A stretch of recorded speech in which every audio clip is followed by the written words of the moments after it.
কেমন আছেন বন্ধুরা? আশা করি সবাই খুব ভালো আছেন। এই শীতের দিনে ঝালঝাল একটি মাছের রান্না নিয়ে চলে এলাম। আজকের রান্না তেলাপিয়া মাছের ঝাল।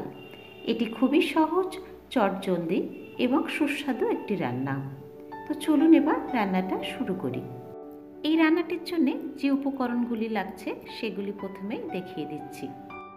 এখানে আছে 1 চা চামচ লবণ, হাফ চা চামচ হলুদের গুঁড়ো, হাফ চা চামচ ধনে গুঁড়ো, হাফ চা চামচ জিরা গুঁড়ো, হাফ চা চামচ শুকনো লঙ্কার গুঁড়ো, দুটি মিডিয়াম সাইজের পেঁয়াজ কুচানো, একটি মিডিয়াম সাইজের টমেটো কুচানো, হাফ কাপ ধনেপাতা কুচি, হাফ চা চামচ চিনি, দুটি কাঁচা লঙ্কা, 1.5 চা চামচ আদা ও রসুন বাটা, 1 চা চামচ কালো জিরা, দুটি শুকনো লঙ্কা, 90 ml মতো সরিষার তেল আর 1.5 টেবিল চামচ মতো কাসুন্দি।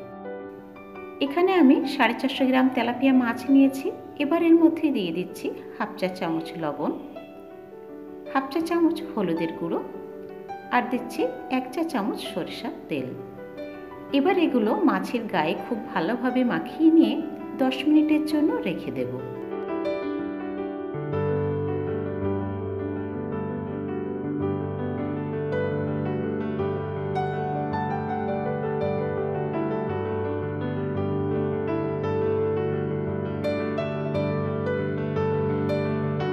এবার ফ্রাইং প্যানের মধ্যে সরিষার তেল দিয়ে দিলাম।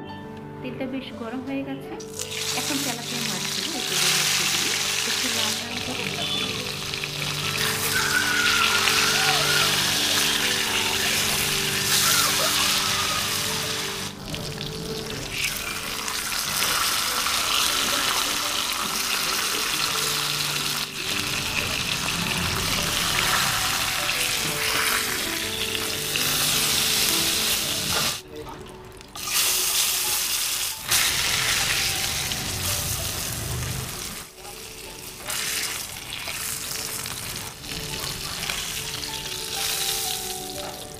এবার কড়াইয়ের মধ্যে সরিষার তেল দিয়ে দিলাম। তেলটা বেশ গরম হয়ে গেছে। এখন এর মধ্যে দিয়ে দিচ্ছি কালো জিরা আর দিচ্ছি শুকনো লঙ্কা। এবার এগুলো একটু হালকা ভেজে নেব।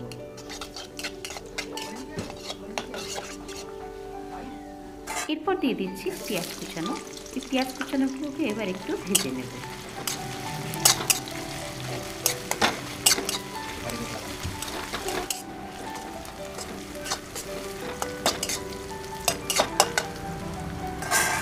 এবার দিচ্ছি আদা ও রসুন বাটা।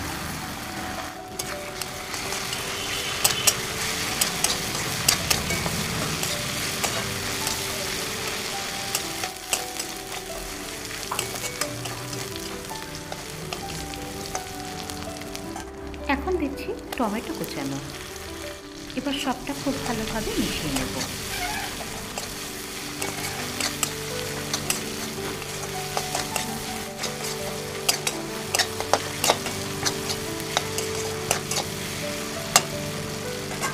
এরপর একে একে এর মধ্যে দিয়ে দিচ্ছি লবণ, হলুদের গুঁড়ো, ধনে গুঁড়ো, জিরা গুঁড়ো, শুকনো লঙ্কার গুঁড়ো আর দিচ্ছি চিনি।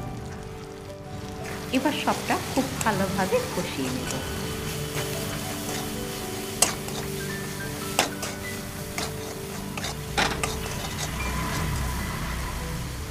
মশলাগুলো যাতে পুড়ে না যায় তার জন্য অল্প একটু জল দিয়ে দিলাম। জল দিয়ে এবার এটাকে খুব ভালোভাবে কষিয়ে নেব।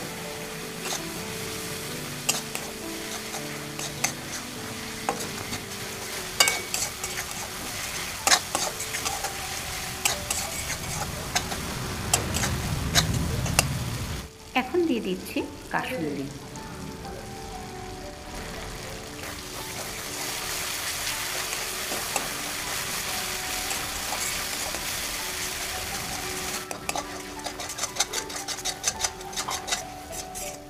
সমস্ত মশলাটা খুব ভালোভাবে কষানো হয়ে গেছে। এখন এর মধ্যে 2 কাপ মতো জল দিয়ে দিলাম।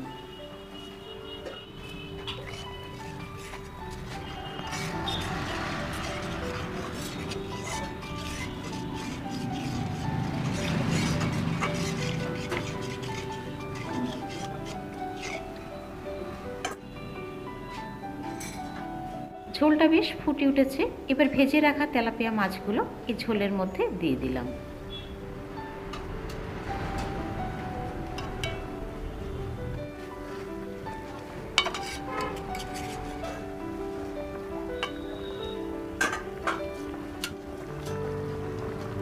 ঢাকা দিয়ে 5 থেকে 7 মিনিটের জন্য রান্না করব।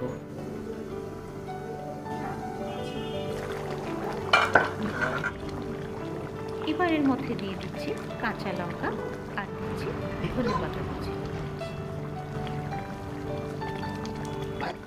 এবার ঢাকা দিয়ে 2 থেকে 3 মিনিটের জন্য রান্না করব।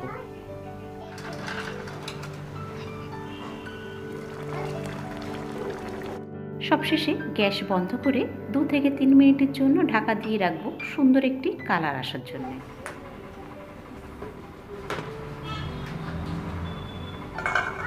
আজকে রান্না এই পর্যন্তই। পরের রান্না নিয়ে খুব তাড়াতাড়ি চলে আসবো।